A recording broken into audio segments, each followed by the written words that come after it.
कल्पना कीजिए, एक ऐसा उपमहाद्वीप जो संघर्ष से मुक्त हो, एक संयुक्त आर्थिक महाशक्ति, लोकतंत्र और विविधता का प्रतीक।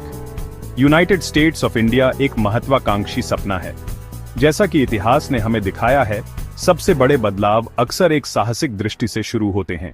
भारतीय उपमहाद्वीप। चलिए यूनाइटेड स्टेट्स ऑफ इंडिया के बारे में सोचते हैं।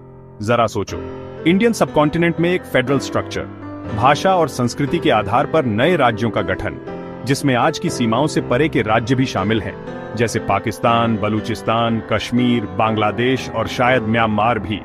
ये सब इस नए संघ के स्वायत्त प्रांत होंगे। भाषा के आधार पर राज्यों का पुनर्गठन कोई नया विचार नहीं है। यह समझ में आता है, एक ही भाषा बोलने वाले लोग अक्सर सांस्कृतिक रूप से भी एक जैसे होते हैं। इससे बेहतर शासन हो सकता है, कम झगड़े, ज्यादा एकता। हर क्षेत्र अपनी अनोखी पहचान के साथ एक संघीय राज्य बन जाएगा। सभी का स्वागत है। यह ढांचा सभी का प्रतिनिधित्व सुनिश्चित करता है, सभी को आवाज देता है। यूनाइटेड स्टेट्स ऑफ इंडिया सत्ता के स्पष्ट विभाजन का प्रस्ताव रखता है। राज्यों के पास काफी स्वायत्तता होगी। वे अपने आंतरिक मामलों का प्रबंधन करेंगे। शिक्षा, स्वास्थ्य सेवा, स्थानीय अर्थव्यवस्था और दिल्ली की केंद्र सरकार बड़ी तस्वीर संभालेगी। अंतरराष्ट्रीय मामले, रक्षा, व्यापार, इसे एक अच्छे से कोरियोग्राफ किए गए नृत्य की तरह समझो।